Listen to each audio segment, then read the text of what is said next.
Hello बच्चों, देखो आज हम लोग पढ़ेंगे क्या? व्रत। ठीक है, क्या पढ़ेंगे बच्चों? आज हम लोग व्रत पढ़ेंगे। व्रत में देखते हैं, सबसे पहले हम लोग व्रत पढ़ते हैं। क्या पढ़ते हैं? व्रत। ठीक, ये व्रत पढ़ते हैं। ठीक है, अब व्रत में क्या है, सबसे पहले हम लोग समझ लेते हैं व्रत के बारे में, और फिर इसके बारे में एक एक परिभाषाओं का हम लोग उल्लेख करेंगे। जैसे मान लेते हैं कि ये हमारा क्या है, ये एक हमारा व्रत है। क्या है हमारा? ये एक व्रत है। समझिए बच्चों। अच्छा, व्रत है तो सब प्रथम व्रत से एक क्वेश्चन बनाया जाता है कि बताइए ये व्रत कितने अंश का है। कितने अंश का है, तो हम लोग पहले इस बात करते हैं इसके ये केंद्र की। तो ये हमारा क्या कहलाता है? ये हमारा कहलाता है केंद्र। क्या कहलाता है? केंद्र। दूसरी चीज, अब बात करते हैं व्रत। इस व्रत की, ये जो हमारा व्रत है इसे क्या कहते हैं? इस व्रत, ये जो हम लोग घुमा रहे हैं इसके कहते हैं परिधि। क्या कहते हैं? परिधि। ये हमारी परिधि होती है। ठीक है, दूसरी चीज कितने अंश का होता है? तो ये 360 अंश का होता है। कितने अंश का होता है? 360 अंश का।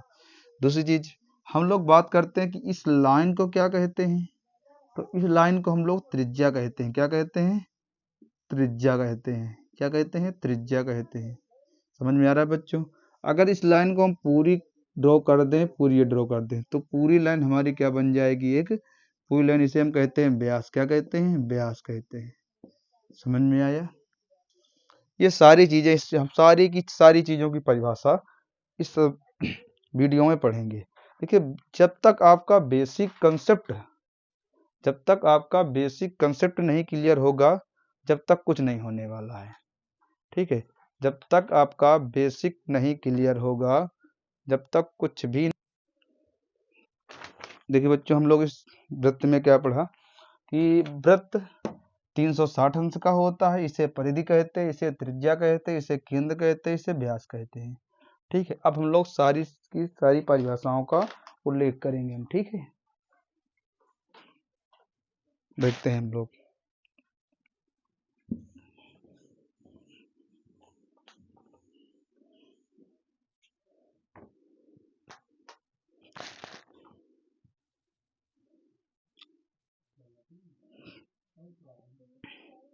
देखो बच्चों, हम लोग जैसे पढ़ रहे थे व्रत। क्या पढ़ रहे थे? व्रत। व्रत किसे कहते हैं? सर्वप्रथम व्रत किसे कहते हैं? तो व्रत किसी निश्चित बिंदु, किसी निश्चित बिंदु मतलब बीचों बीच, ये बात कर रहा है।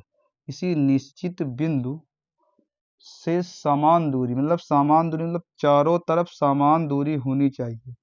व्रत यही कहता है कि चारों तरफ समान दूरी होनी चाहिए। तो ये हमारा एक व्रत है। इस पर ये केंद्र होगा, तो समान दूरी पर स्थित बिंदुओं का बिंदु पथ मतलब बीचों बीच व्रत कहलाता है हमारा। जो ये होगा चारों तरफ, ये हमारा क्या कहलाएगा? व्रत कहलाएगा। दूसरी हेडिंग पड़ी हमारी व्रत का केंद्र। क्या पड़ी हुई है? व्रत का केंद्र। व्रत का केंद्र क्या होता है? व्रत एक बंद समतली आकृति है। वृत्त एक बंद समतली मतलब सम में जो है, मतलब बराबर में बसी हुई है। बराबर में हम लोग रख सकते हैं वृत्त को। वृत्त एक बंद समतली आकृति है। समतली मतलब बिल्कुल बराबर से होती है, जिसके मध्य मतलब बीचों बीच।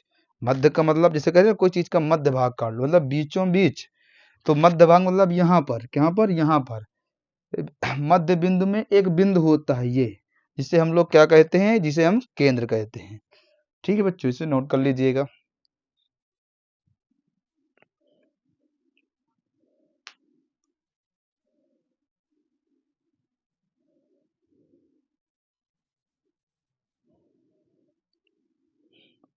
देखिए बच्चों, हम क्या पढ़ रहे थे? फीस के बाद हम लोग पढ़ेंगे त्रिज्या। त्रिज्या क्या है?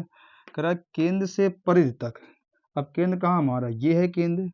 केंद्र से परिधि तक, केंद्र से परिधि, परिधि ये है ना, केंद्र से परिधि तक की दूरी को क्या कहते हैं? त्रिज्या कहते हैं। क्या कहते हैं? त्रिज्या कहते हैं। ठीक है, अगर कोई आपसे त्रिज्या का सूत्र पूछता है, त्रिज्या बराबर क्या होता है? त्रिज्या बराबर क्या होता है? व्यास बटे 2। ठीक है, ये हमारा इसका क्या होता है? इसका ये हमारा फार्मूला होता है। कहा जाए व्यास क्या होता है, तो बच्चों व्यास के लिए हम लोग क्या कहें, कह रहा है वृत्त को दो बराबर भागों में बांटने वाली रेखा। वृत्त को दो बराबर भागों में, वृत्त को दो बराबर भागों में मतलब ये यहाँ से और ये यहाँ से, वृत्त को दो बराबर भागों में बांटने वाली रेखा को व्यास कहते हैं। क्या कहते हैं, व्यास कहते हैं। और व्यास का कोई आपसे सूत्र पूछता है तो व्यास बराबर क्या होता है, 2r। क्या होता है, 2r मतलब 2, इसे हम लोग 2 गुणे क्या कह सकते हैं, यहाँ से त्रिज्या क्या कह सकते हैं हम लोग, इसे त्रिज्या कह सकते हैं। क्या कह सकते हैं, इसे हम लोग त्रिज्या कह सकते हैं। जीवा क्या होती है, जीवा वृत्त पर स्थित किन्हीं दो बिंदुओं पर, वृत्त पर स्थित जो केंद्र से होगा, अच्छा इसे हम व्यास को हम जीवा कह सकते हैं, परंतु जीवा मानते नहीं कभी कभी। तो वृत्त पर स्थित किन्हीं दो बिंदुओं को मिलाने वाले रेखाखंड को, मिलाने वाले रेखाखंड को हम लोग क्या कहते हैं, जीवा कहते हैं। जीवा हमारी ये है, कहीं से भी ये परिधि तक की, परिधि से परिधि तक की दूरी, केंद्र से ना होके जाए कोई दिक्कत नहीं, परंतु एक परिधि से दूसरे परिधि तक छुए तो हमारी वो क्या कहलाएगी, जीवा कहलाएगी। क्या कहलाएगी बच्चों, जीवा कहलाएगी।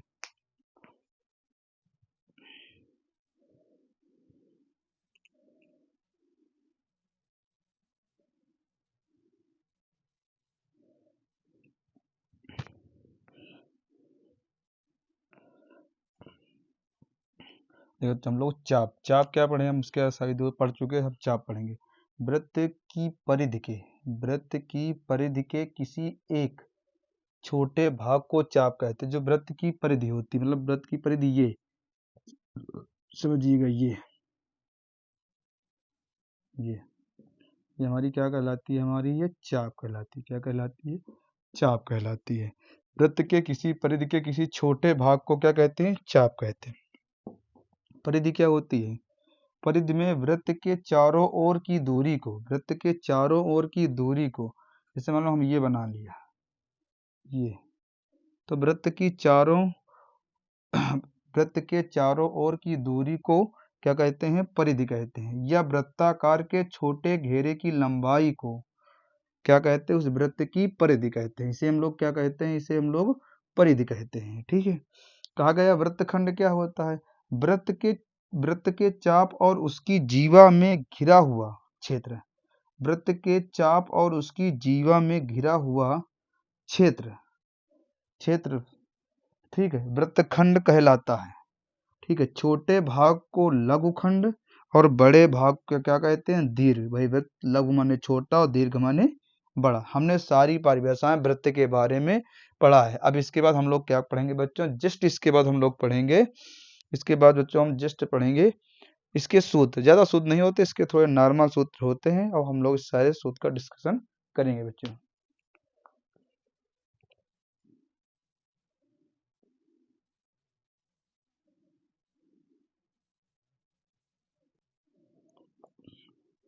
देखिए बच्चों, हम थोड़े इसके फार्मूले होते हैं जो हमने कहा था कि जस्ट परिभाषाओं के बाद हम लोग क्या पढ़ेंगे, इसकी परिभाषा और सूत्र पढ़ेंगे, मतलब फार्मूला। वृत्त का क्षेत्रफल पूछे तो वृत्त का क्षेत्रफल होता है pi r square. Pi r square मतलब 22/7, हम लोग पाई का मान रख सकते हैं, या 3.14। तो वृत्त का क्षेत्रफल क्या होता है, पाई आर स्क्वायर। वृत्त की परिधि क्या होती है, वृत्त की परिधि होती है 2 पाई आर। वृत्त की परिधि 2 पाई आर। वृत्त का त्रिज्या क्या होती है, तो वृत्त की त्रिज्या क्या होती है, डी पाई। हिंदी में कहेंगे व्यास की आधी क्या होती है, हमारी त्रिज्या होती है। तो फिर चाप वृत्त का व्यास क्या होता है, तो वृत्त की व्यास की बात करें तो वृत्त का व्यास होता है 2r।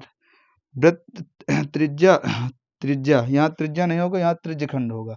त्रिज्यखंड का क्षेत्रफल क्या होता है, त्रिज्यखंड का क्षेत्रफल होता है बच्चों θ/360 गुणे पाई आर स्क्वायर। पर चाप की लंबाई का सूत्र पूछे तो चाप की लंबाई का सूत्र होता है θ/360 गुणे 2 पाई आर। हमने वृत्त का बिल्कुल पोस्टमार्टम कर दिया। पोस्टमार्टम का सारी चीजें बिल्कुल, ऐसा कोई पार्ट्स नहीं रहेगा जो हमने वृत्त के बारे में जानकारी। तो इसलिए इस क्लास को देखना बहुत ही जरूरी है बच्चों। तो वृत्त का हमने पूरा खत्म कर दिया, मतलब पोस्टमार्टम कर दिया।